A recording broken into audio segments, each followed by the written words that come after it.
Hello. Hi, I'm here. My name is Chris Fair, and welcome to my YouTube, where today we are kicking off a brand new season of Love is Blind. It's season 9. This will be a recap of the first 3 episodes. Now, we know how our Netflix friends do it, which is that they drop a whole bunch. They dropped 6. And then on Wednesday, of course, they'll drop another 6, or maybe not, maybe 4. We have no idea. They do whatever the fuck they want. Here, though, we'll be doing one episode for the first 3, and then I will do another episode for the second 3 of the first drop, the 6 episodes. And obviously, as you know, we are gearing up to as we know, 1 to 3, be in the pods. Then, of course, go to the honeymoon and then live the real life. So that is on the agenda as we follow these couples on their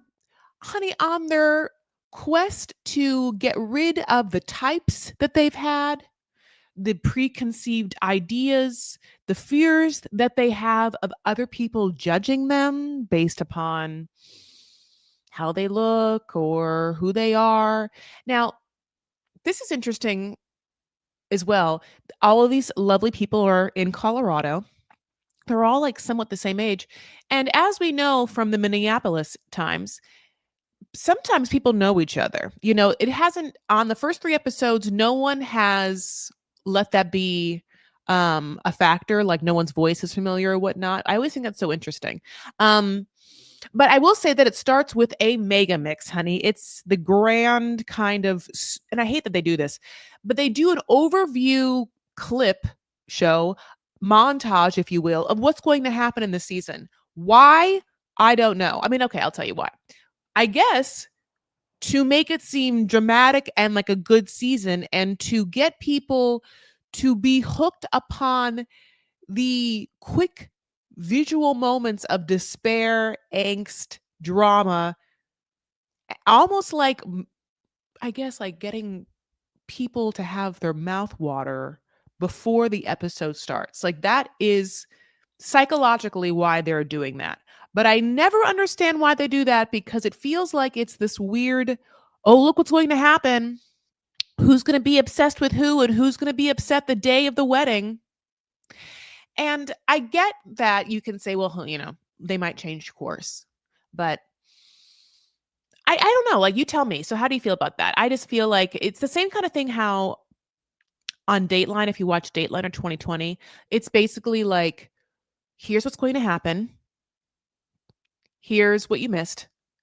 Here's what's going to happen. Here's what you missed. And then the actual storytelling happens like rarely 5 minutes of it. But it's just so much. Here's what you missed. Here's what we're about to tell you. We'll tell you. Remember what we told you? Okay. So basically, after what seems like, I said, the montage giving way to the entire season's drama. And I will say that in my own sort of ADHD cloud of watching this, all I could focus on, which is truly very much what's happening this season, is the amount of French manicures. I mean, this Love is Blind, honey, is called French manicure. I feel like, listen, you know me, if you know me. And if you know me, you know I pay attention, special attention to the more vain aspects of how one presents themselves on TV. Like, right? I like makeup and clothes, and like, I'm obsessed with shoes people wear and how people's eyebrows are maintained and all that stuff, whatever, God bless. Hair color, fascinating. But every Love is Blind is a snapshot, like, of a time and a place, right? There was a Love is Blind season, maybe ever got, I mean, just off the top of my head, just by numbers, like 7 or something. That was obviously during the Barbie Renaissance, where it was just everyone wore pink all the time. And like, that was something that happened. So I know that there was like a resurgence of French manicures like 9 months ago. It's just interesting. You really see it where it took over, like it just, I feel like, yeah, I'm surprised because we have to have a lot of female fashion that's dressed up. We don't get to see a lot of the more fun trends when it comes to like low key girl dressing, like all the like, silhouette of a tight top, baggy trousers. You don't get to see as much without all the layers. Anyway, we'll get into it. So after the that dumb, you know, clip show that tells us what's going to happen. We get all the stuff we usually know, which is that the Lachey's come in and give both sides, female, male, the quarters, some sort of greeting, which at this moment in time, we're always kind of like, you know what? Or at least me, I'm like, God, I wish they would do a version of Love is Blind that's like all pan people, pansexual people. Or like, I wish they would do Love is Blind that explores not so much like a gender binary heterosexualness, even though that's what I am. It's just that I also find this kind of like belabored, consistent setup of the show a little boring in season 9. Remember like in other shows, you kind of get twists and turns. You got Big Brother, expect the unexpected. With Love is Blind, I think that their need to show us a clip of all the drama that's going to happen is because it can get a little boring. We know the setup. And one of the things that's kind of boring about it is just like, here's the girls, here's the guys, they all go to pods and they meet these people. Like, I would love them to be like one group. Okay, then how would they know each? Then they would see each other. You would have to split up 2 groups. Okay, so split up 2 groups. But yeah, it's like different types of people. Not the kind of the same kind of lovely cities, like 6 to 8s. I feel like that's so bitchy of me to say. That like I think I'm like a 4. But you know what I'm saying? Like I think I would just like it just feels always the same kind of group with like maybe like an 8.5 or a 9 thrown in that like makes people crazy. And I'm really basing people off their looks, but it's because there is this tendency with the cisgender kind of like heterosexualness of it all to just be a little over and over again, season after season, a little basic, a little general of it. We don't get to see a lot of other flavors when it comes to sexual orientation, gender stuff. It's just we hint at whether any of these people feels overly married to the traditional gender roles or not, and that's kind of what we get, and obviously hints at political stuff. But okay, so if you haven't yet, obviously please like this video, please subscribe. So basically, after the Lachey's do their greetings, as we know, we get the sad stories. Honey, it's the foster kids, it's the blindness. We all know them.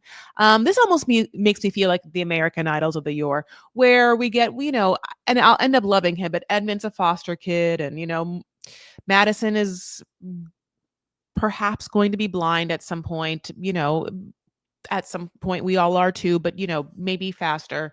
And I always wonder why even in this moment, they don't let this stuff happen like more in reveals of confessionals and or snapshots of them in their own spaces, because it then makes everyone sort of sit there, and Lachey's, both of them, have to have good responses, and rarely do they. Like, to have an S like, oh, and then, yeah, you were in the foster care system. Well, honey, I'll foster you. I mean, what is she going to say? Like, it's just, they're not, I think, qualified nor witty nor able, and they don't really want to like be able to give that kind of host energy that connects with these people or any of the contestants in any of the years in a truly like authentic way. It almost feels like they should be hosting the show from like the outside where they're not even really like ever seen there. They don't see the contestants. I don't know. It's just such a weird, to me, tone of being there and being removed. So, because the other thing about them that's removed is that they're obviously married, the Lachey's. And so the whole time they're there, it feels always like, we did it, you guys. We know how hard it is to just be in the muck. But at the same time, look, we did it. And him, he dated that other one, that crazy one. So, yeah, it's just, I almost feel like if they were somehow hosting the show from, like, let's say the couch or something, they would be able to be a little funnier and ride the line of not being snarky, but have more personality, which I think would help them. But they really want to be a producer host. It's such a weird, I don't know. It's a hard hat to wear. So We're gonna start meeting some of them. We meet Casey. Casey's blonde. She looks very Orange County. Like, I mean, to me, this is Colorado, and so God bless. But she looks, I mean, Christina Flipper Flop. But she's very pretty, and she has a cat. She's always cheated on, which I feel bad about. She's a hair and makeup artist, and specifically she does a lot of bridal makeup, and she says that she's never the bride, always the makeup artist, which I thought was funny. She loves basketball. Hey girl, me too. And she gets to talk to Patrick, who also played basketball in high school, and they bond over that. We also learn that she grew up Mormon, and her father used to sing in Korea, and so she now has this like blonde little sister that honey sings in Korean all the time. Patrick is someone that works remotely, and he is Wolf. At this moment, we know that he's Asian American. He talks about being in the confessionals, like the only person of color and Asian American person in like his classes in Colorado, felt very token of him. Um, we get to see him immediately talk to Anna, who is a lovely lady, another Asian American. We don't know exactly from where. We will find out. And as they kind of talk, they start to, of course, in the pods, realize they both are. And it's like this fun kind of pokey dance that is exciting because you are like sort of like cheering them on. And they're saying things like, about their upbringing and about their parents. What really I feel like starts to peak is when they both realize they don't have middle names, which I've heard before is, something that is, yeah, prevalent in other cultures. And I started to really like think about what cultures have middle names and why and what that means. I definitely do in my culture. Um, yeah, I obviously was born in America, but I'm Lebanese, Syrian, and of a Christian faith, which I only bring that up because the Lebanese people started to really take after that French colonization, and specifically the Christians, to name their kids French names and stuff like that. So a lot of people in Lebanon, yeah, have like Emile, whatever, Sad or whatever, had that or whatever, because those are French names, like Christine, like my name. All of my cousins have like French names. Having said that, it's so interesting to think about like what cultures, yeah, like the naming of cultures and stuff like that, and why. Obviously, some firstborn, people get named after their father. Anyway, so they get to like pique their interest about that, and they both bond over the fact that they are somewhat different and, in fact, in the middle of what feels like their parents' worlds and who they are and who they want to be. You know, I say that because Anna has tattoos. She considers herself edgy. Later on, Patrick will really like dive into how Colorado he is as a man. Um, but yeah, like it's this kind of they describe it as pointing at each other like Superman and being like, you. And I just, the beauty of the show is this connection that can happen when you don't see someone, right? When you are just like listening to someone and when you start to like be present with how someone answers and really listen to what they're saying and then piece together, which sometimes doesn't happen, oftentimes doesn't happen when you're sitting across from someone because your attention is on yourself or what you're going to say next or how you're looking or how you're feeling or blah, blah, blah, blah. So many things. So as we know, we're getting the pods kind of like scene as the singles go into them. So Anna gets to talk to also Blake, who's 32. They like to putt and try yummy foods. Both are not super religious, which makes her very happy. She likes his voice and laugh, and he's surprised by that. He had let his grandma down in a conversation with her by not having a lady in his life, and his grandma was like, "You should get on that." And he was like, "Yeah, you're right, grandma." And that's when he started thinking like maybe he should. Did that seem weird to you? I'm gonna be like, is it because were you at all like, I want to be with someone, or was it just this old lady that told you, and you were like, okay, and you just said like, trying to fill the hole of what you feel like someone wants from you in this moment. Anyway,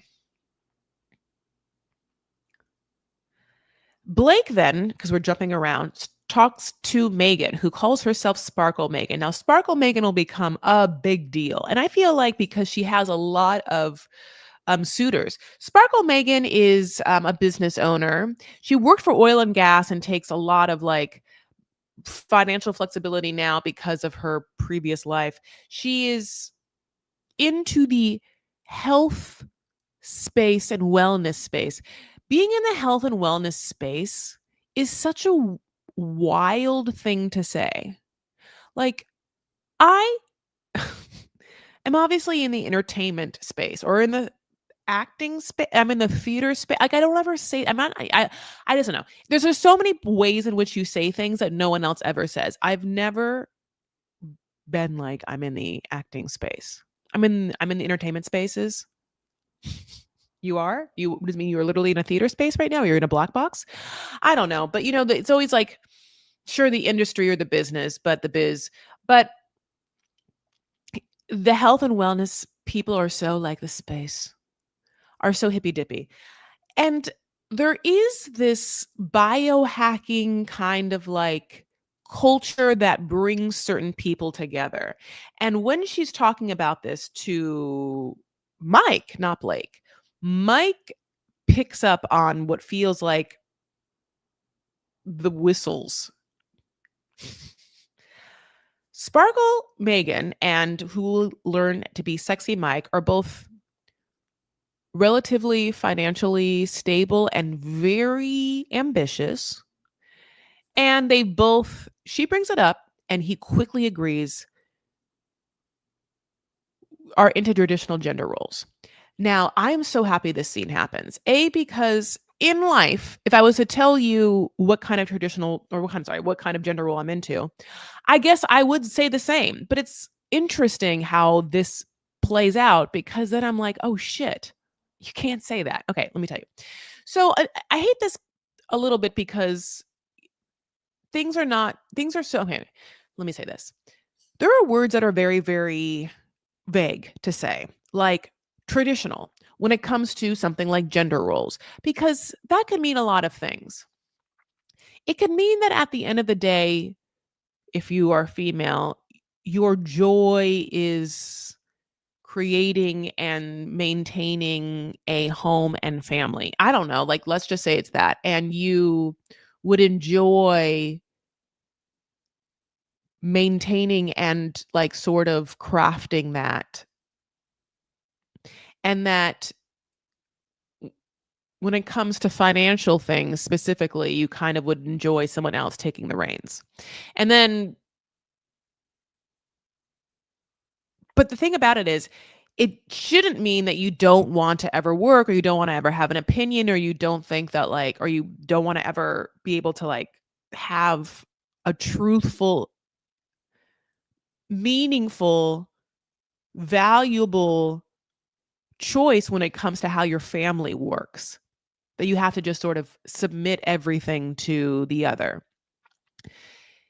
But unfortunately, that's what it means to lots of men. So she in this moment says this, and I don't know if she actually knows that she means what she's saying because she has made a lot of money and she obviously is a discerning, very specifically almost like controlling person in that she knows what she wants. She's discerning, and so am I. So it's like it was kind of like a mirror image moment. I'm very different from Sparkle Megan. We look very different. We talk very different. She is like very like tight mouthed in every way, and I have like I'm big mouthed in every possible nuanced way.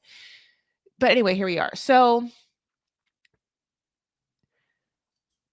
they are, like kind of getting off on the love of red light therapy. It's interesting though, he won't say his age. But he does tell her that he bought a house and he is dropping those kind of like, I bought this, I bought that. And she's picking them up, honey. She's picking them up, every one of them. But she also picks up that he won't say his age and she's like mad by that. And she's into older men. So she like doesn't understand like why. Other women are like, Mike is a playboy because Casey brings it up. Jordan, who is a dad, also love Sparkle. Like Sparkle Megan, literally, like she's picking them up. Not just what Mike is throwing down, but like the men. She's a dick magnet. Yeah. And they're so different. And she knows it. She does not want to make a decision, and I'm happy for her. So we also meet Allie. Allie is a nurse with, I mean, the highest voice, honey. Like, it's a very high voice. She was in the Army Reserves, and they call her Alley Cat, which is cute. One thing about Allie is that she's like, yeah, men, like don't know my true nature because I'm so soft and like soft spoken because they think I'm hard. And I was like, really? They do? Who? Girl, what? Because we get Allie talking to her boo, and literally we get hardly any other Allie. So that's it. Talking to Anton. Anton or Tony, but really he says Anton because that's the woman he's going to marry. You can't just be like thinking that you're gonna marry a Tony. Has black glasses, wearing Vans. And she's like, yeah, no worries. Yeah, my actual name is Eleni. And she has like this red sexy top on and really short shorts. Eleni, I think, got a nose job. It's very straight nose. And they make up a name for themselves. It's Antonini, which sounds very Italian. She's into it. They just like flirt with their voices right away. Like she gets really, really babyish, really high, like very like, Mary, babe, and he is like eating it up. His voice gets super low, and he's like New York by way of like, I'm not quite sure what his name is. He later on is Italian, but when he says his name is Anton, for a second I'm like, are you like Russian? Which is great. I was like, what, I didn't know, like, but yeah, he has this like New York hardened kind of like tough guy demeanor. But the Vans. So take it all in. So he can see himself proposing to her, honey. She's Brazilian and sorry, he is Russian, not Italian. That's my fault. They speak 3 languages. He wants to provide and protect, which as we go on, we're going to quickly see the couples that lay on that side and the ones that don't. So he is giving off that mic, honey. He's, and she eats it up. Again, she's like, yeah, no, that sounds great. Then we're going to get Edmund and Calabria. So Edmund, we know, is a incredibly vulnerable individual who's sweet and energetic, and he will keep saying that he's energetic.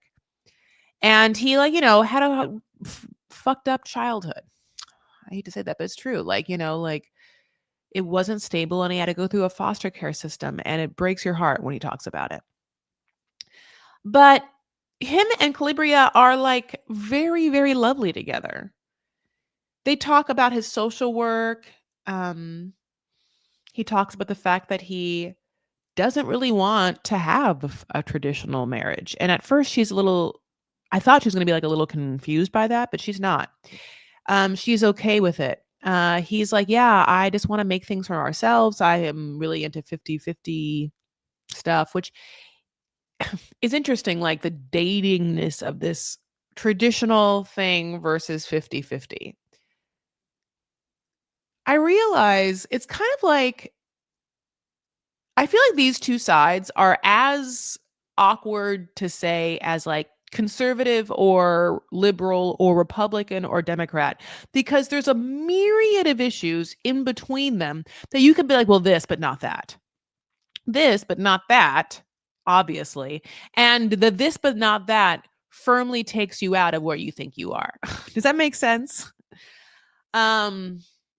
Having said that, I love me some Edmund. He was raised in West Virginia. He has a master's. Obviously, we talked about the fact that his home life was really unstable and he went out of foster care, but he has been able to find himself through, what seems like a lot of things. He talks about, again, getting his master's. He talks about some social work. He loves the arts. He loves rollerblading, and he is very fit and obviously is a sports person. I'm sorry, athlete is the word. You can tell when you meet other sports people by the way they use words like sports person. He wants to be a teacher because he says his life was saved by his fifth grade teacher. And he cries during this story that he recounts. And she's lovely with him. She really provides the space, the health and wellness space. Just kidding. She provides the comforting sort of hug from afar that allows him to release his grief in front of someone in front is in the kind of way they can be, where he can be vulnerable and let go. And it's really difficult for men and specifically I'm sure black men and sorry, someone's hearing me very loud. My neighbor's talking. Also, like, it's very hard for lots of heterosexual men and men across the way to cry and or be vulnerable or talk about the deepest parts of their trauma and or childhood that like eats at them at night. I mean, and I think that the not saying the things that eat you at night can sometimes be the block that you have in being truly vulnerable and present enough for relationships. And so, why I guess the show is good is because the pod atmosphere and just like even though you're on TV, but sometimes I wonder if you can see the cameras while you're in the pods and how much you can, because it does feel like you can pretend that nothing is there except yourself. And of course, this lava wall. So in their conversation, she keeps calling him my love. So very early on, you're like, well, they're booed up. Like, uh, some people like Sparkle Megan are playing the field and some people are absolutely not. So Joe we meet isn't experienced and he says that he's only funny in front of men, but he has been engaged before. So we're like, well, I don't understand how you were engaged, but also like not that experienced. Where is it just because like this is your high school sweetheart? Like I'm not quite sure. Tell me, was this arranged for you? Tell me more. Joe feels so young. Madison is wearing slippers for her date, which listen, is a choice and she made it because it's either slippers for a lot of these girls or rhinestoned strappy heels. And that's a spectrum. It's a spectrum. That.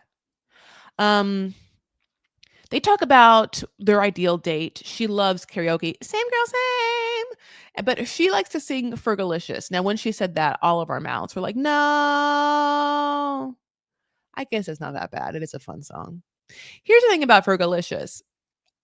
It does show you that Madison is not fucking afraid of being cringe, which that in itself is fearless and strong. To me, Fergalicious is a little cringe. A, because of the word. B, because of the artist. C, because of the time frame. Like it doesn't like I know that I'm old, obviously.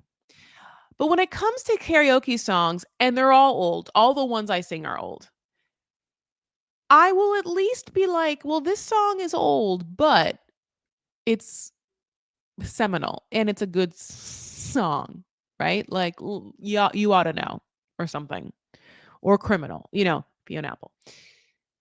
Fergalicious is such a dumb song, but at the same time, she probably knows, and it's true, that the minute it comes on, the entire karaoke bar will be into it because it's so dumb. And like the beats there, and people be like, my body's staying vicious. I be up in the gym just working on my fit. Like the minute I say it's dumb, I can sing every word.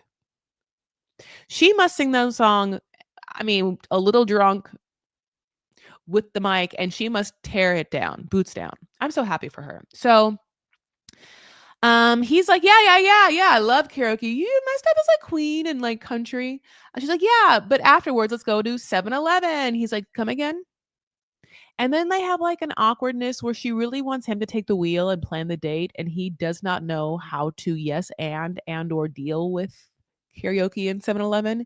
And he's like being too nice where he won't be like, okay, cool. Well, if you want me to plan a date, let me just start from the beginning because I love you so much, but my date's not taking you to 7-Eleven. You can do that for me. My date starts with picking you up and bringing you to Panera. I don't know what he's gonna say. back to Anton and Allie, they talk about learning English because they speak all those languages, and it's really hard to learn another language. And so, especially at like a pivotal time in their lives, childhood, where there's a lot of feelings of otherness and accents and stuff like that. They really get to bond over that. Um, she this is episode 1. So we realize that they've been booed up. This is the booing of them up. And she says that she had a dream where she and his mom were picking him up from prison, although she had never met him before. And he was like, "Well, I've never been in prison." And I was like, "Can you elaborate why this is your dream? Why this was your dream?" And I want to be like, it's because she watches Love After Lockup. That's a nuanced guess, but for the Matt Sharp friends, I feel like that was like Alini being like, "Girl, you watching too much Love After Lockup," where like it seeped in your brain that you met someone through a prison dating website who you have not met, because as we've seen on that show, it's often that they've not met in real life. And that now you're going to pick up this person from prison after coming out with us. Like, we've seen that a billion times, and we've seen the ride there with you and the mom. Like, it's just so funny. Anyway, you know what I'm talking about. So they both think about each other. Obviously, they're going to get engaged, and they do. So we get a shot of Casey Honey running balls to the wall on a treadmill. Some people just have a discipline about it. And, I think that this is where I really should have done more sports, because I think that discipline comes, as Calabria, I think, says later, with group sports. And nope, never did it. So we get a lot. Jordan is showing the bros his son. He loves his son. I also think that Jordan might have gotten like punched in the nose once, and then it just healed that way. But that's just my guess. The guys are going crazy over Jordan's son. They're just like, "Bro, he's gorgeous," which brought me, joy. Jordan is talking to Sparkle, his fave, and he just is like, "Yeah, I have a son." And she's like, "Yeah, yeah. This is why you're my second." But no, she doesn't say that. And he's like, "Yeah, my son, God bless. It's really sad. He has diabetes, even though he's fine. He's a fighter. It could have been worse." And she's like, "Yeah, yeah, diabetes. I know it well. My dad just died of it." That's what she says to him. Now, listen, it is her story that her dad just died. But I feel like she made him ask. Like, I feel like she had to have him ask for comfort that it won't be the situation with his son. Was that not awkward to you? I just I, but here we are. So it feels like she's not at that into him. And at this point, she feels like she wants Money Mike.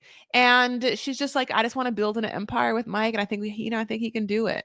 Now we jump to Mike, and Mike's like, "Yeah, love the like that health and wellness space, love that red light shit, like love the idea that you like take good care of yourselves, that you can cook, that you want to cook." She's like, I didn't say that." He's like, "Yeah, but about nutrition and shit like that. Like, I fucking hate grocery shopping." She's like, "Well, great. I am rich, like I told you, so I Postmates the best." I have no idea what she thinks, but it's funny. He's like, "Yeah, no. I joined this group. It's called Tribe. It's a men's group." Now, you have to know, the minute he said that, I fucking paused and I researched that. I found one thing, which is like they were all older white men from like San Francisco or the Bay Area that meet on Zoom to like talk about men's stuff or the beauty and divinity of manhood, not in a red pill way, at least not seemingly so, but there was a mild kind of like pillarness where I was like, is this what he's talking about? Because when he was talking, it felt much more like one of those like alpha male bro groups with a training program. And yeah, I'll tell you, the internet has many, not to keep using the same word, spaces. And the space that I'm talking about is so foreign to me that when Mike started talking about it, it's why I researched it. I was like, "Oh no, it's Tribe, one of these like places where men get together to rally around what they feel like is one or two pedestaled for lack of a better word, alpha men that want to teach men how to men it up in the year of our Lord 2025, But at the same time, I don't want to prejudge if it's just a nice group of guys that talk about nutrition. It's interesting though that he's like, yeah, nutrition's one of the things, except that will you come over and do it all for me? Will you come over and do all the grocery shopping and cooking for me so that I can tell these other men that I got past the importance of the nutrition pillar? I think that maybe the other side of this like traditional gender role shit, and maybe I can think about this now, is the idea that you are in fact a whole person. Like you are either half of a something or a whole something. And if you are half of a something, then you can only do then you're doing that, the half that you like. But maybe that denies the wholeness that exists in every single person. We are all whole people.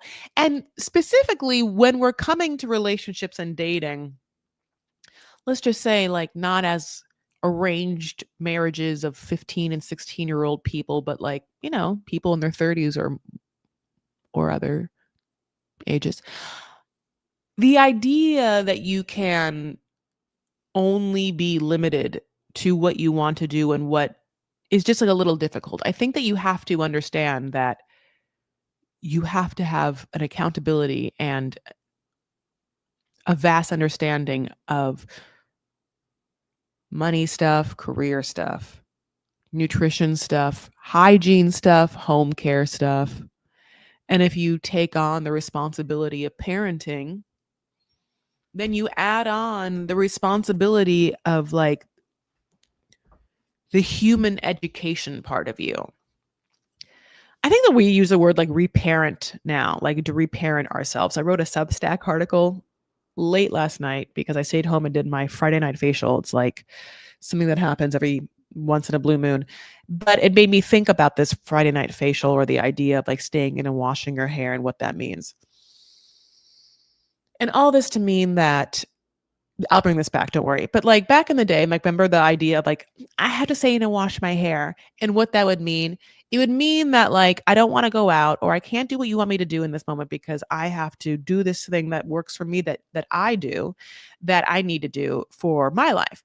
And I feels like from the pop cultureness of it all is that meant that the person hearing that would be like, well, that's a fucking dumb excuse. What do you mean you're gonna stay in and wash your hair? Like, what? Well, first of all, how long does it take to wash your hair? And be like, why can't you just go out or whatever? And it's because taking care of yourself requires you to have boundaries. And also, only you know how best to take care of yourself. And it's however long you need.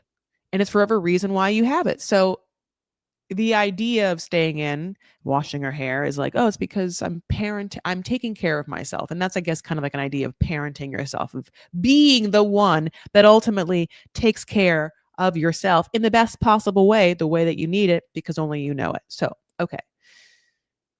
Having said that, if you get to a place in your life where you can do that, then when it comes to you being a parent to someone else, like a baby, why then would you get in a relationship with someone, have a baby, and then just let go of your ability to care for someone else? You wouldn't.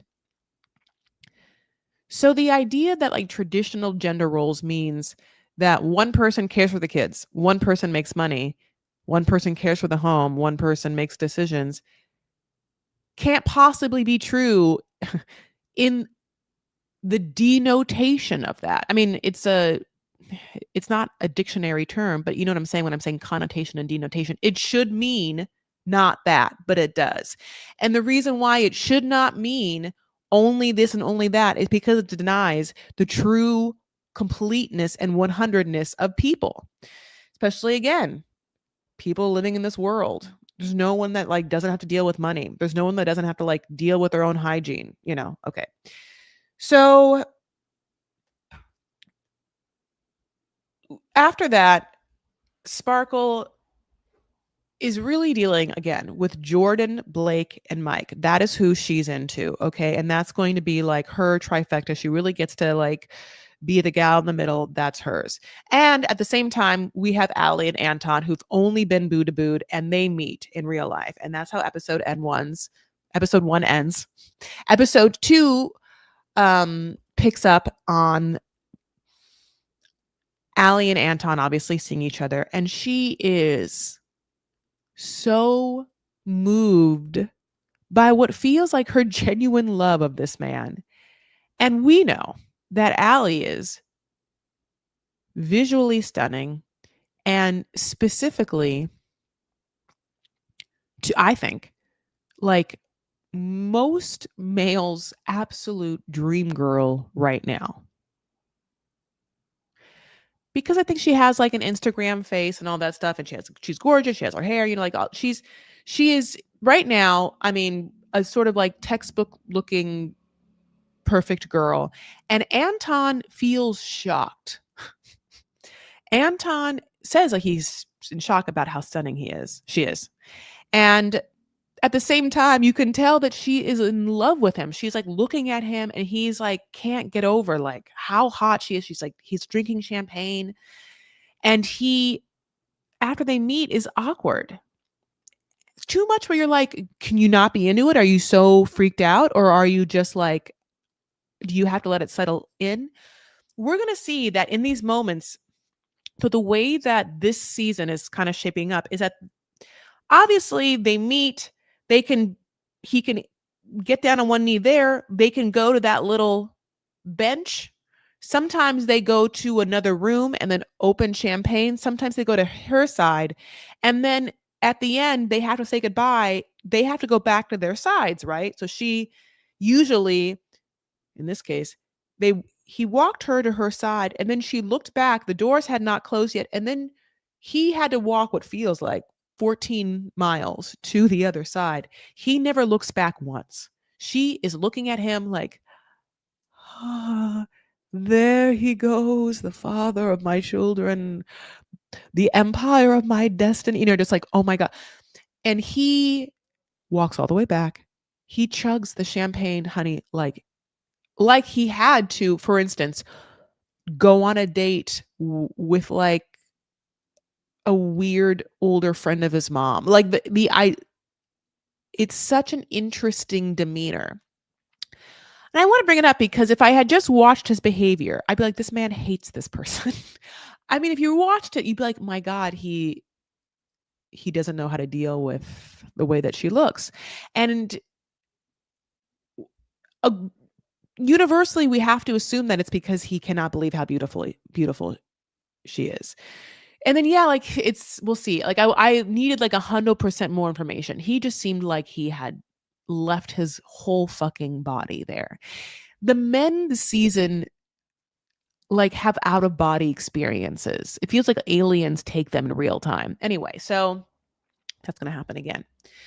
So Madison and Joe. So Madison and Joe we know as being like two boring people, but no, God bless. That I mean, their connection is over cats and not liking cats, or he likes dogs. And then, like she's like, well, would you live together? And he's like, yeah, and then she tells him, of course, what we know, which is that at some point, God bless, she might be blind, which is so sad. And I hate that for her. Okay. And she's like, oh, what, how do you feel about that? And he's like, that sucks, but I'll be there for you to take care of you, which is, what she wants to hear. Then we meet up with Nick. Nick is, to me, undateable, but here we are. He says crazy things like he ran and then he went to the bathroom, he made French toast, and he's talking to Kate, and Kate is for some reason into it. I mean, I don't know if Kate was just there. Sometimes I'm like, girls, there's no way that you're into this. You just want to be in this show. I get it.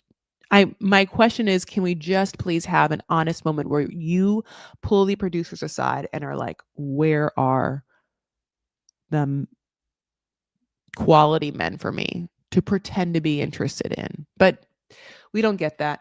Now, one thing about Kate, honey, is Kate and I got some boobies, and we don't like bras. And we don't always think that we can't wear what we want to wear. We know that Kate has also, like, let the girls know that she will just wear her boobies out and proud. I love boobies. And I've been thinking a lot about my boobies recently, and mostly because I have like two very specific parts of me, which is that I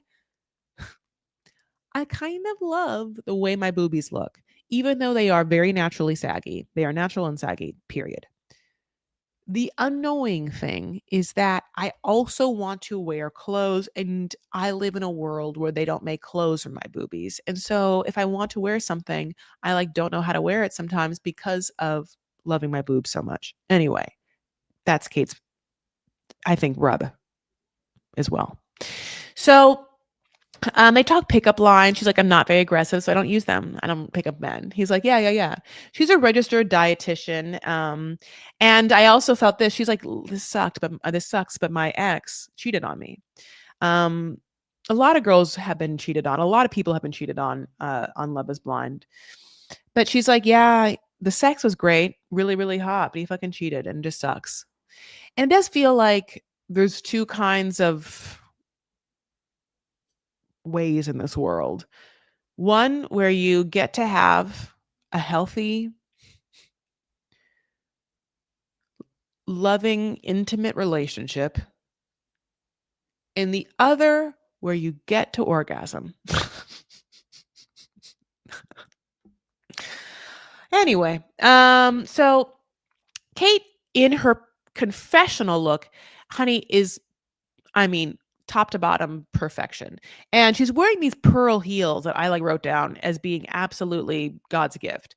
Then we get Nick talking to, again, I don't like Nick, talking to Annie, and he calls Annie his wild card. Now, not to be confused with Anna, who talks to Patrick, but Annie.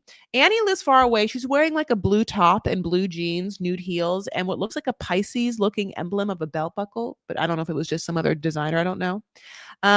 He also doesn't want traditional gender roles. He wants an equal partner. He says he wants to not battle. What the hell? Little fly, fruit fly.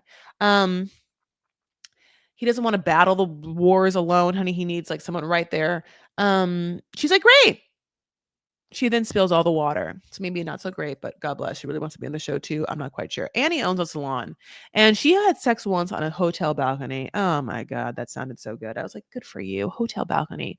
I was thinking the other day, like why I like, no, I'll just be honest. Like I said this already, like why I like car sex. And it's because it feels kind of like public sex, but not really. You're like in your car.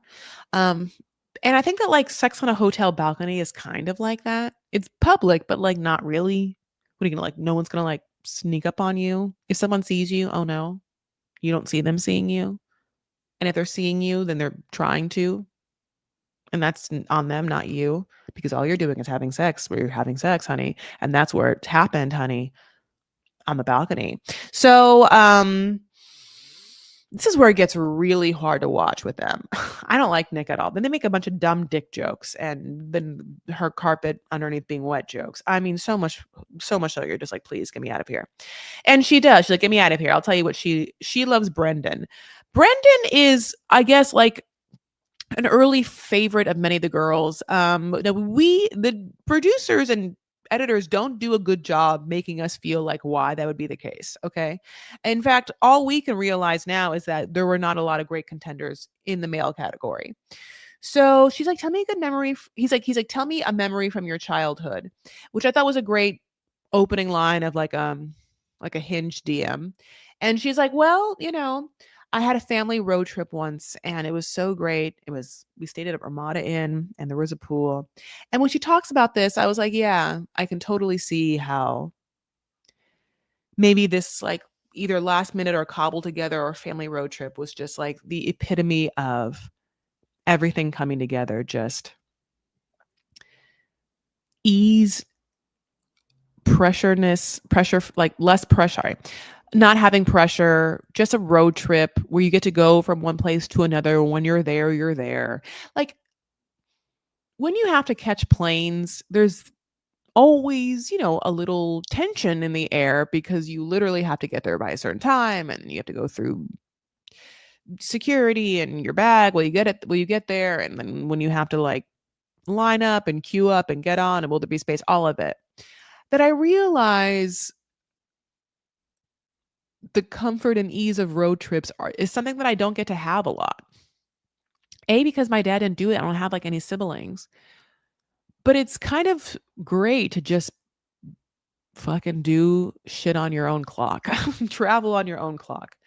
So he talks about when she kind of like throws the question back to him, playing catch and golf with his dad in his backyard, because that's when he felt safe and secured and loved, and he wants that for his kids. Now, I'll tell you one thing about Annie. She has not only a French manicure, and Madison is the blockiest French manicure of my life. Annie has a French manicure that on her hands has a little more of an almond or oval shape, but she also took it right downstairs and has French on her toes. Everyone can do whatever they want in their lives.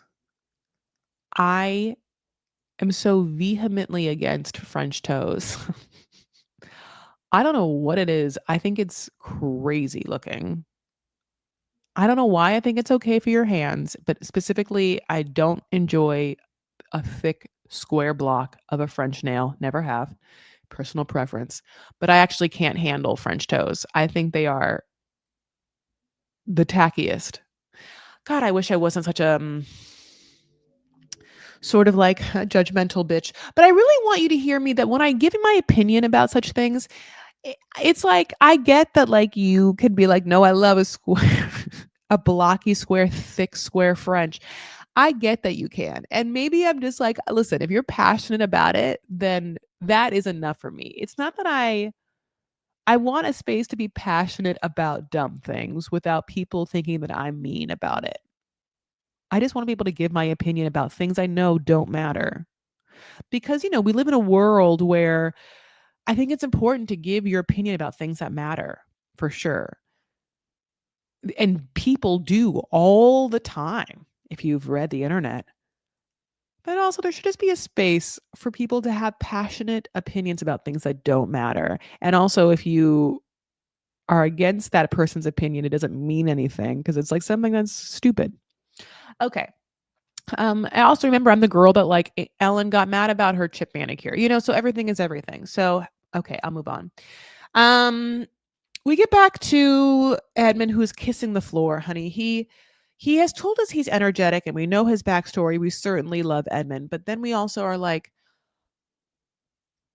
if I was also dating and this person was such a beautiful person in my life, would I be able to could this be something that I could be okay with? Because sometimes behaviors can be a little jarring and or suspicious. And by suspicious, because to watch someone like kiss a floor, especially because there's been so many feet on that floor walking, all those dudes who they haven't been taken off their shoes walk on that floor. You're like, oh, Edmund, do we just is this something where like this is a sensory thing and we should give grace to it, or would someone just be like, hey buddy, like love you so much, like I know it's nice to kiss and I like to be kissed too, like just go and do that on your hand in the bathroom and not on TV and definitely not the floor. It's just not appropriate and or it's dirty. Okay. So he, though, is in a full-on boo relationship with Calibria, who wants an alpha, who said okay, this is what she said. She said she wanted an alpha, but she realizes when she said she wanted an alpha, which is about a term I've definitely used a lot now, she says, in truth, she wants someone to make her feel safe and secure, which I thought was so interesting because then she starts to be like, I think that Edmund is that. He does make me feel safe and secure. And maybe I would consider him an alpha, but I realized that he actually is giving me what I want and I misrepresented what I thought I want, which kind of goes back to like the traditional gender roles. She asks him what makes him happy and he says rollerblading. He loves his rollerblading community, honey. He loves what feels like, from his agileness, he loves like to be free in the air. He loves to like feel wind on him. Like that's what I guess I'm wondering from like running and like the rollerblading. I'm like, I know he's from West Virginia. if he ever skied, you know, or rollerbladed, I think that he also would probably love the feeling of that rush of air on you as you like, I mean, move through space rather fast. I think there's a lot of places in which you can do that.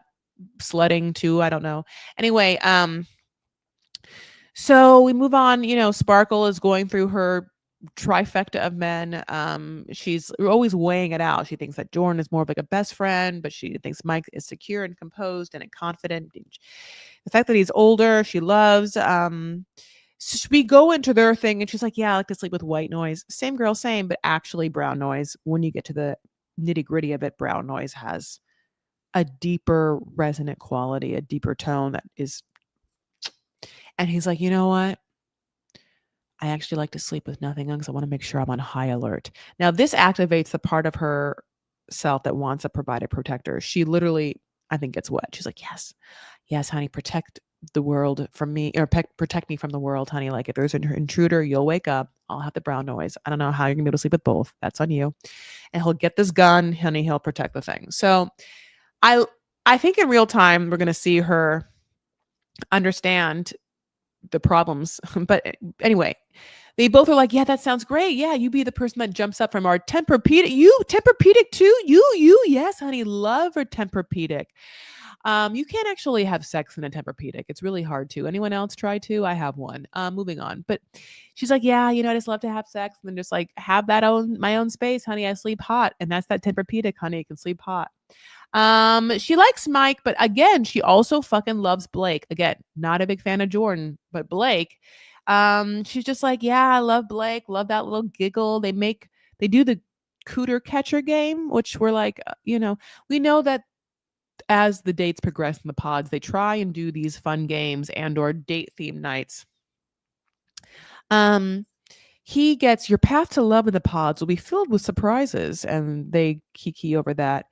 Blake really loves himself Anna, though, you know. So the best thing is, yeah, this kind of like Chekhovian love triangle. This person, but this person really loves Anna. This person, Blake loves Anna. When we love Anna too, Anna is fiery. She's present in her communications. She's snappy and she's listening and she's like relating. We get the first super cute theme, which is like a camping style, forest style themed, where they have pine trees and tree trunk pillows. And she's like, "Hi, lumber daddy." And they get to make s'mores, which I love making s'mores. They try out their wild thing mating calls. And they talk about their fave kind of kiss. And he's like, "Yeah, I love," he basically says a boring kind of kiss. He likes the kind of kiss of like in the morning or like one just doing something. And she's like, "Oh, that's dumb. I fucking love a make out." He's like, "Yeah, well, those are underrated." She's like, "Yeah, they're underrated because people like you don't say it." God. Yeah, Edmund loves a make out too. There really is something to be said about keeping things small and simple. Um, so yeah, even though she has this moment with Blake, she likes Patrick. You know, obviously they both kind of guess that they're Asian, and she thinks that he's special. That she thinks that she's special, and she understands that maybe she gets to see for him his vulnerable side. Now he also likes Casey and thinks that Casey's dope, and they shoot basketball together, and he loves her banter. And he obviously knows that Anna knows that he's Asian and Casey not so much. So that he like drops a hint to her that he's ethnic. And if in some way, and she is white. And so she asks him what his ethnicity is. He's like, "Well, do you want me to tell you?" And she's like, "Well, yeah. I mean, you literally just, yeah, because you're talking about it." And he doesn't want to tell her. He's very, very, very hesitant. And she starts to get what feels like annoyed by that because I think in her mind, she's like, "Well, what's the problem?" A, because she's white. She won't understand that. And also B, because I think in her mind, she's like, "Well, you're the one that said it. So at this point, just fucking say it." And also, in 2 days, I'll find out anyway. So if we're really going to do this, should I get off the pot? I feel like what's coming from her. But it reads also as just being annoyed. And obviously, we know Patrick, his whole heart we've known, and we understand that he's felt insecure about this very thing. It's just that when push comes to shove, you have to understand Patrick at some point just fucking as I said, should I cut off the pot? You've already brought it up. He's half Chinese, half Cambodian. She tells him it's fine. Then Patrick and Anna talk, and they talk about their impressions of each other. Like they literally give impressions of each other. It's really funny. Anna is a keeper. Anna is very gregarious, very fun. Anna has a personality for days. Best personality, I think, of a girl on the show. So, this little fruit fly. So then they also talk the risk that they both understood in immigrant families. Obviously, what that means, how their parents are risk avoidant, and how that makes living for them difficult. She gets embarrassed when she cries talking about her mom. And he gets it. Like they really connect over this. He's like, he wants to put his parents right by them. And she says, yeah, how is this that I'm catching feelings for a lava lamp wall? At this point, she tries to guess his ethnicity, and we know that he's Chinese and Cambodian. She's Chinese. They both think that's very hot. We leave them to talk about boring Joe and Madison. I mean, I don't know. Here's the thing. At this point, the connection that Patrick and Anna have makes sense. The connection that Madison and Joe have doesn't. I can't hang my hat on it. And the fact that they're showing us so much of them makes me realize I think this was a limited season in a lot of ways, monetarily, content-wise, true couple-wise, like the authenticity of couples. And the show is interesting in that it's gone up and down in the back areas of how authentic things are. Like we've had many contestants get mad at the show. I feel like the show always wants, Love is Blind being the show, the producers always want to make it seem like anyone can do whatever they want, that they would never pressure anyone to do anything, and that this is just the love journey that they're focusing on, even though there's only 30 people involved. And so the fact that there might be like 8 couples that suddenly want to get married from these pods seems wild. Like they would find that you would find the love. 16 people would find the love of their life. Anyway. So at this point, Patrick walks into the room and he's going to meet with Anna. And it feels like he's going to make a decision based upon their connection. And she is not there. She's not there. He comes out. What happened? Did she ghost him? Is she into Blake? We find out that she went home, is the talk about the girls, talk between the girls, and is that she chose to leave, and she also chose not to say goodbye. And immediately I went to her Instagram, and she doesn't have that many followers left, and she's definitely not saying why. So she's under lock and key about why yet. But we're going to, maybe she's going to come back. Maybe, we know that there is always a possibility, and we love that for it. So then there's Mike and Sparkle. They talk health, sex, money, nutrition, like body. It's like what he loves, We also get this very flippant fucking comment Mike says about Jordan and Jordan's kid having diabetes and how shitty that is and how bad that is and how important it is for nutrition. And Sparkle Megan, as we know, his dad died of diabetes.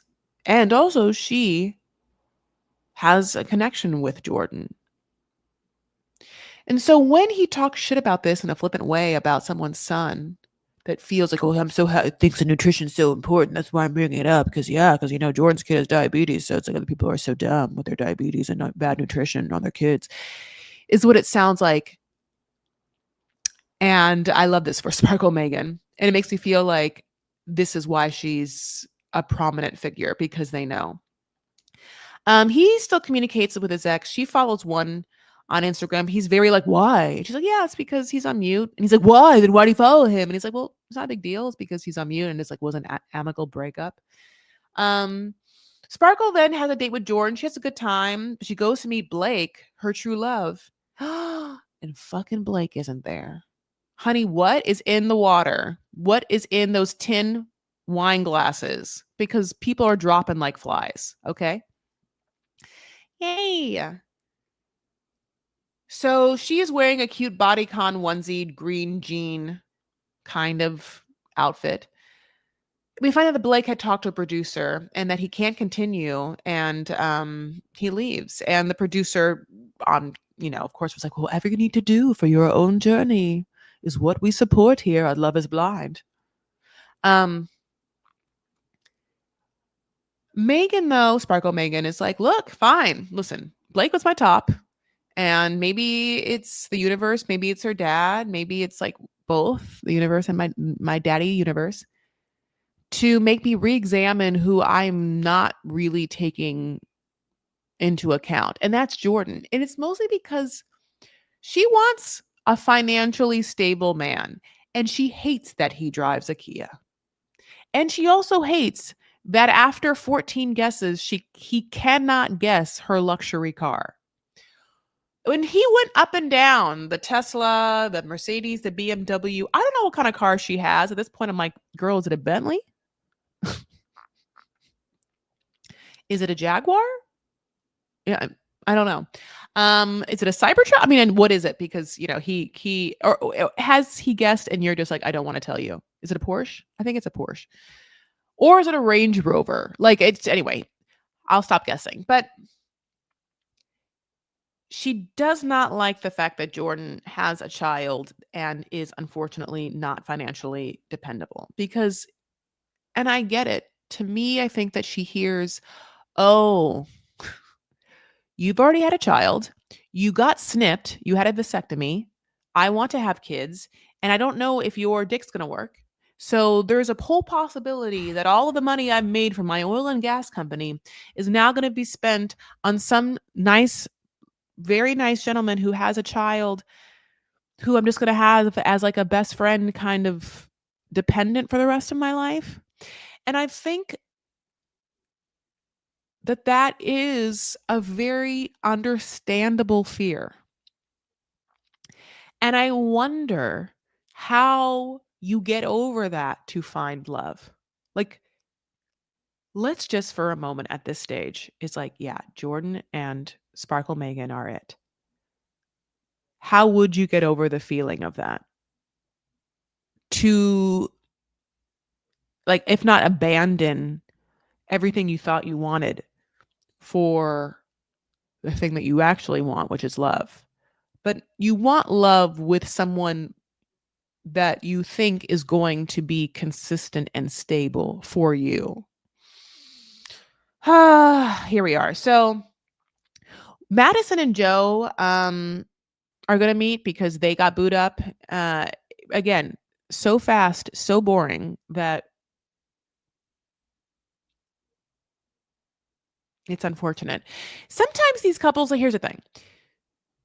In an ideal world, during this stage, we would fall in love or fall in hate deeply with every couple so that we cared so intrinsically about their union.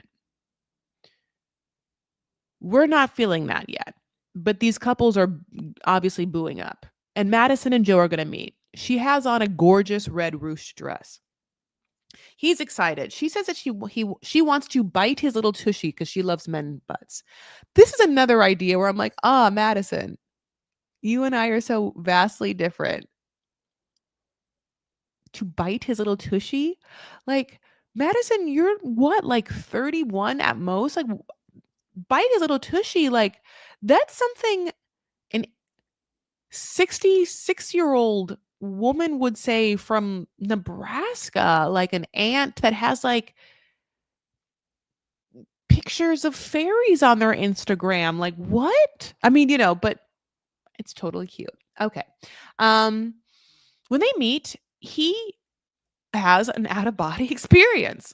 Kind of, it presents differently from Anton.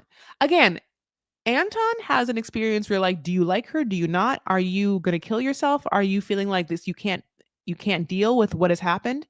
With Joe, it's like he is on a game show and won the top category and is frozen in time. Like he is again having an out of body experience. He says that he can't place the voice. This is not what he was expecting, but he is surprised. He is like very nervous and she's trying to be like, "Okay, but are you into it or how are you feeling?" And he's like, "Yeah, yeah, yeah." And she's not saying what she wants to say. She hints at it, which she's like, "Okay, well, can you get yourself together because we're, having an experience together and you are acting like you don't know that you're sharing this room with someone else." Because when he's saying like, "Yeah, this is not what I was expecting," he doesn't hear how that can be heard. You have to finish the sentence because no one true I mean, I guess so. I guess there are people on this. They're like, "Yeah, you totally are what I expected." But Anton obviously didn't expect Alini, and Joe didn't expect Madison. And when he says it's not what he expected, it makes us feel like he is unhappy with the results. And she feels that way too. Like she's like, "Okay, is this okay?" He in a confessional is like, "Yeah, she might not be like what I'm usually attracted to, but I'm going to figure it out." He's very nervous. He forgets to propose. And she was later on is like, "Okay, well, fucking buckle up, buddy.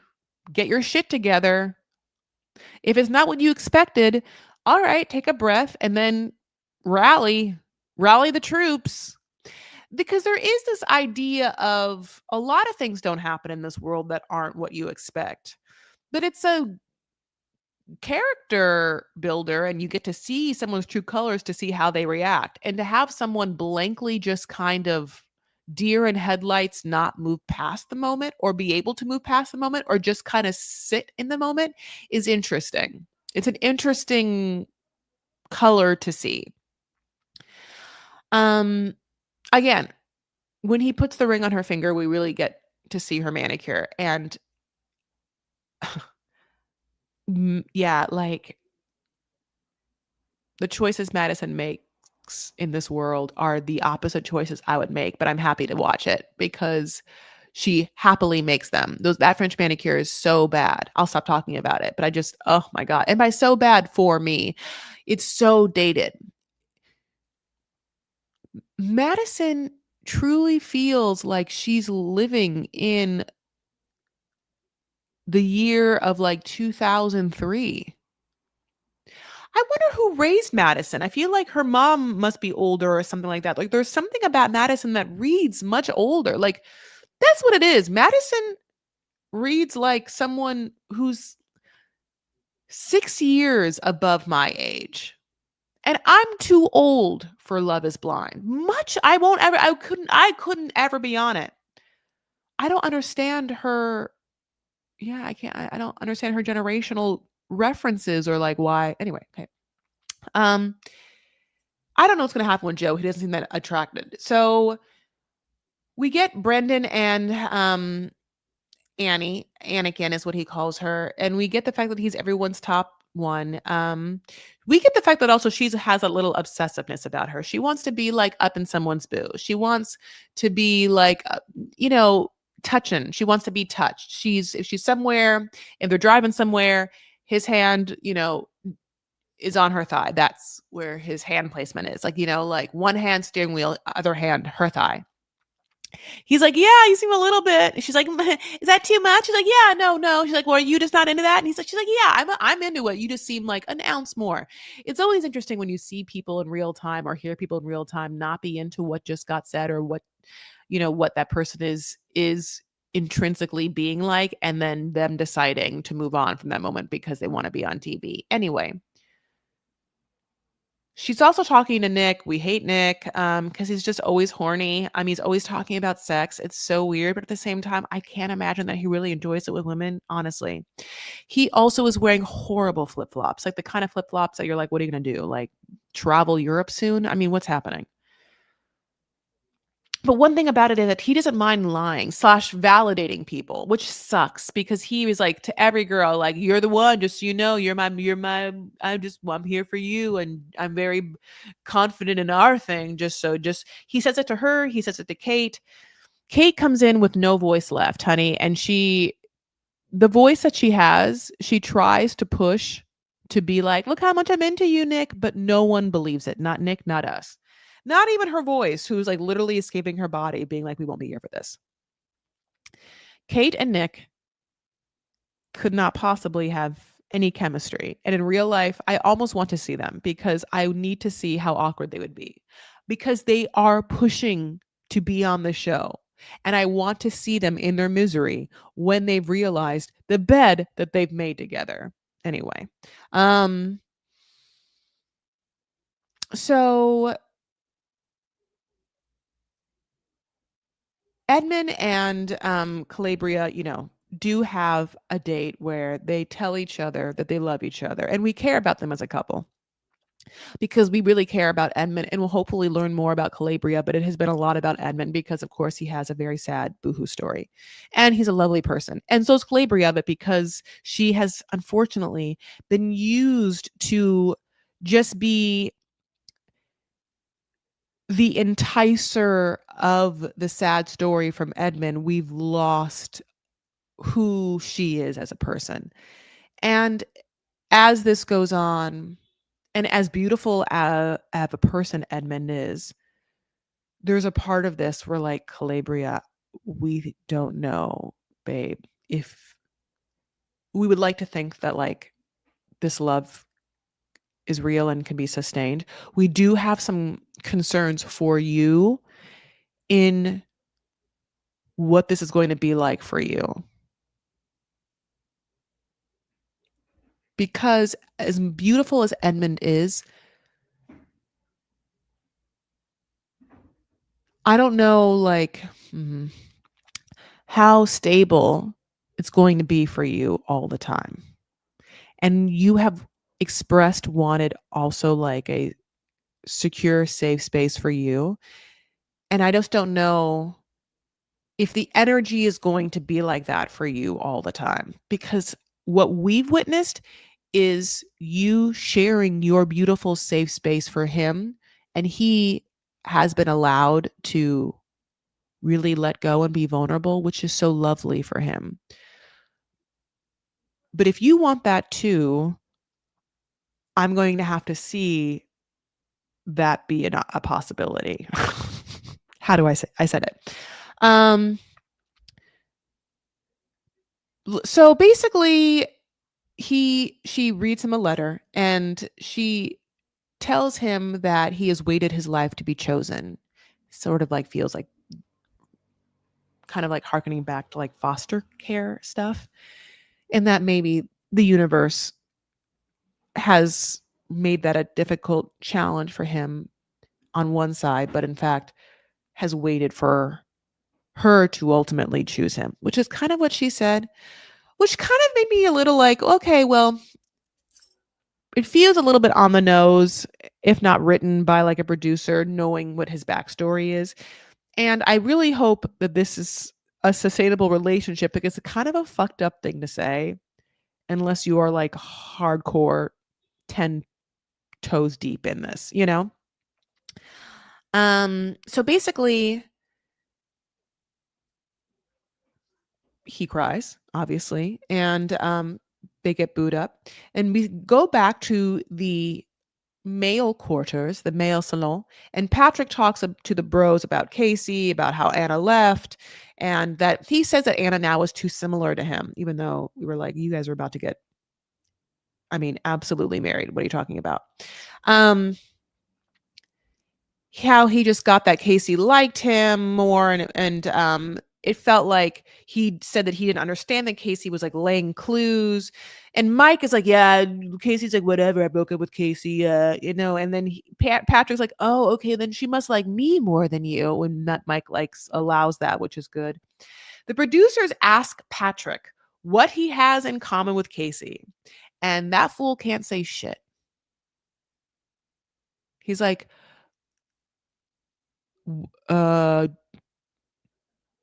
know all the things that we said, just like the no middle name thing. Oh no, that was Anna. Uh, the Asian parents. Oh wait, Anna. Oh, feeling like a outsider. Oh wait, Anna. You know, um, which I loved for them. I love that moment. So, because Patrick thinks that he has a lot in common with Casey, and Casey is someone who is going to like pull up honey with her made espresso martini. And Patrick, who's like a bro from Colorado, isn't sophisticated enough to have ever had an espresso martini ever.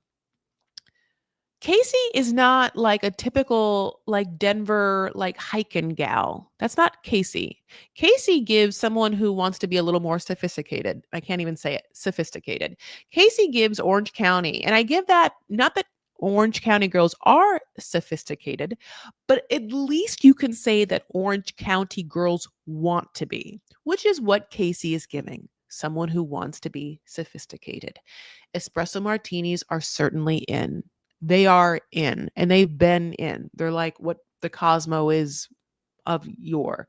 Every couple of years, there's a new drink that takes over, and that's what's happening right now. Um, which is fine, like there was a moment where the Paloma, like, tequila and grapefruit was having a whole thing, and that had taken on from like I think also the vodka Pran and vodka soda thing. Uh at the same time, I've leaned hardcore into my French 75, which I think is classic enough to like endure time. Here we are. He's never had one because they have so much in common. She tells him about the three beans, meaning love, health, and money, and he doesn't really care about expanding on his commitment to either one of those three things.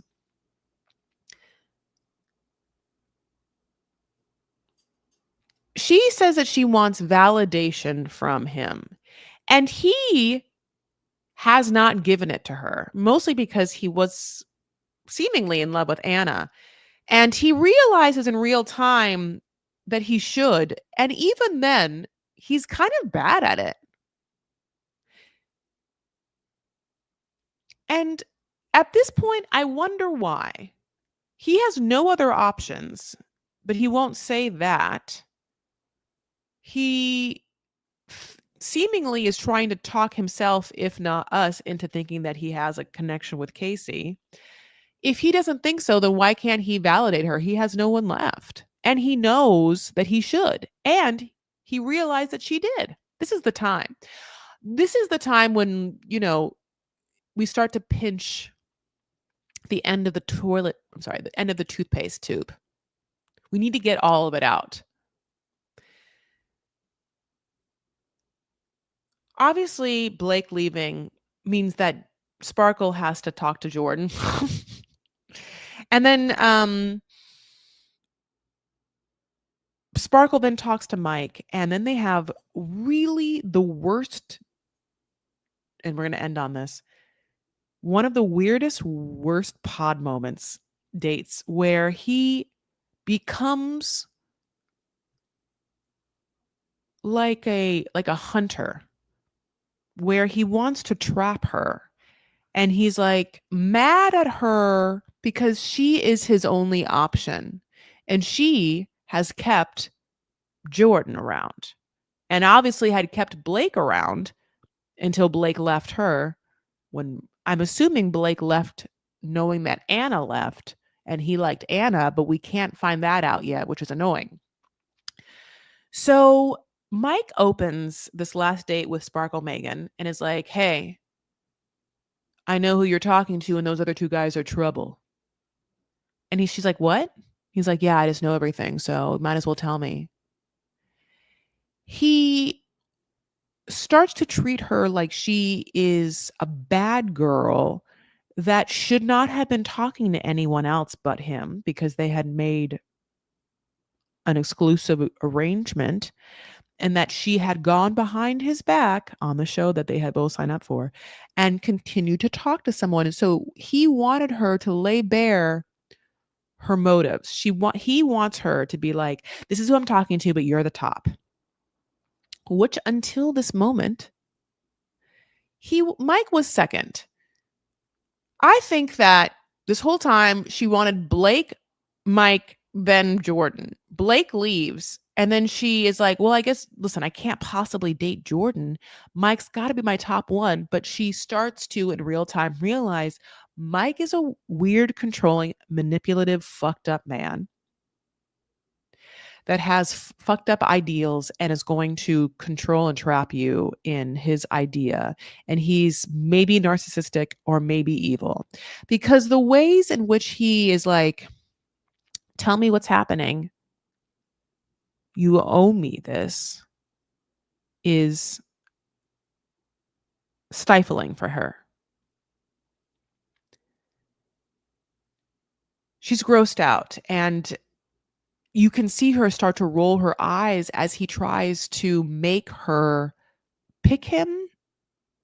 And when she is unable to give him a straight answer, she settles back in this idea of being coy and confused. And it allows him to say, oh, babe, don't listen. Go to bed. Don't even worry about it. Don't worry about it. I'm fine.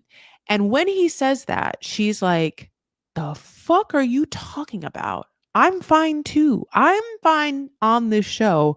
You're the one that walked into this date, wanted me to tell you my other men, mad at me that I have them, and almost kind of like an angry or rageful tone underneath it. It felt like he tried to punch her and then pet her after. And obviously I know he didn't. But the underlying feeling of that moment in that pod, and you can see it on her face, is the biggest red flag screaming that this fucked up person is not for you. And I love it for Sparkle Megan, and I love it for me, and I love it for a lot of women who think, and I get it. It's so hard to find quality men out there that care about you. And the feeling of a man caring for you feels safe. And it feels like if and again, I'm speaking on a cisgender situation. It feels like if a man cares for you, that it's safe and secure. And it feels like he would want, if he cared for you, to protect you from bad things. And it would feel like if he cared for you, he should want to provide something to you to aid in your life, the survival of you. And so I think as women, that's how we latch on to those ideas. But the ways in which they manifest is just so gray.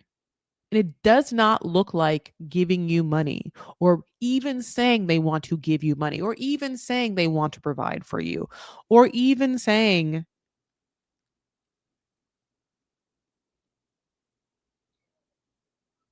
I want to protect you. It's in choices and behaviors and these like subtle moments of how they allow you to breathe.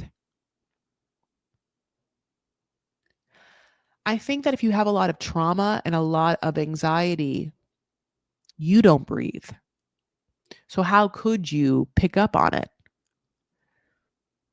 Trauma, I think, manifests itself in a lot of ways, and not being present in the moment and breathing is this weird thing that, takes you out of being able to decipher what's actually happening. Because then you start to think about the words that were said. Or was that a word that said? And even if those words were said, they could be lies or they could be ideas one has about themselves. It's like you don't even know unless you are seeing in real time the behavior and or the words, because sometimes people say I want to provide and protect and other times they're saying, Mike, in this moment, you know what, baby, don't worry about it. Don't worry about it. Don't worry about what? You coming into this date with antagonistic, sinister motives, trying to manipulate me to feel bad when I know I don't feel bad? Good to know. Anyway, um, Edmund and Edmund and Calabria meet, and he cries, which is to be expected at this point.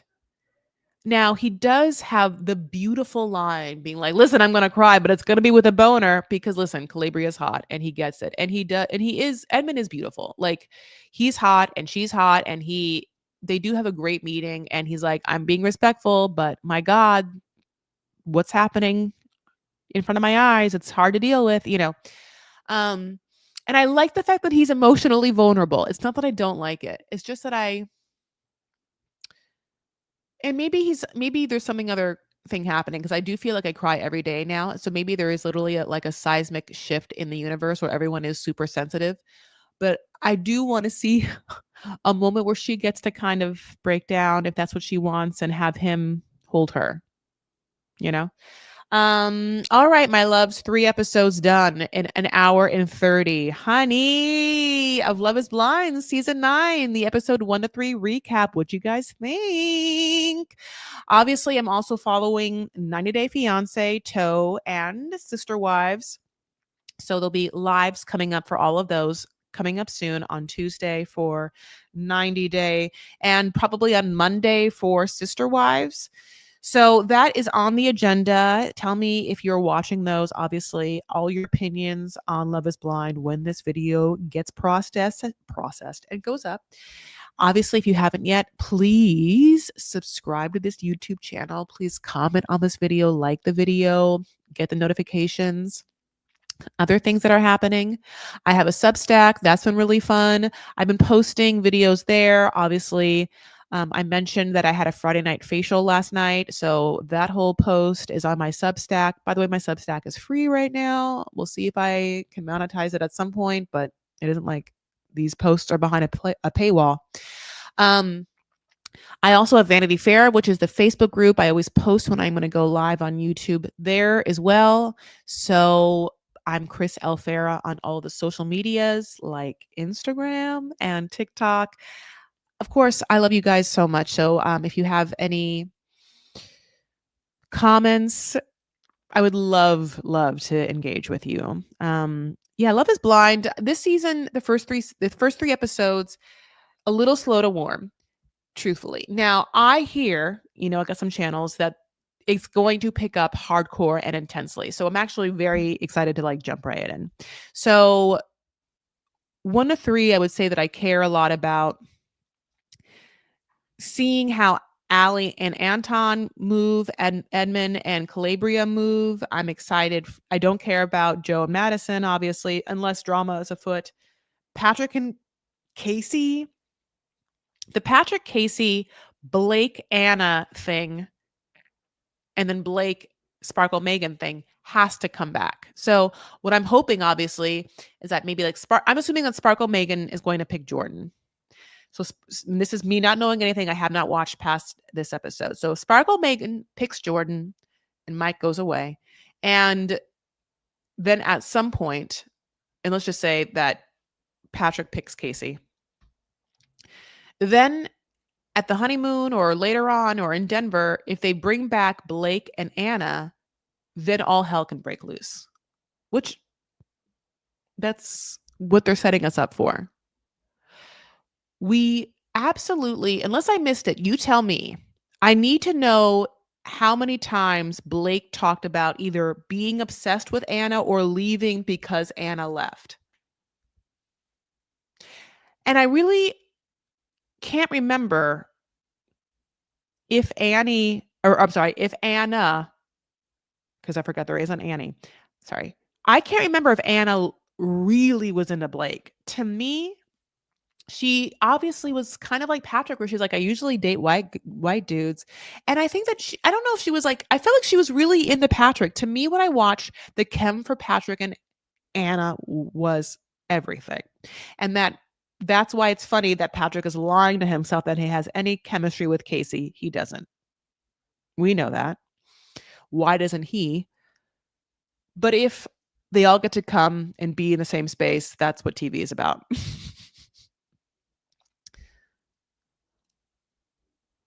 My loves, I hope that you're having like a beautiful October. Can you believe that we're 3 months from the end of the year? No, I cannot is the answer.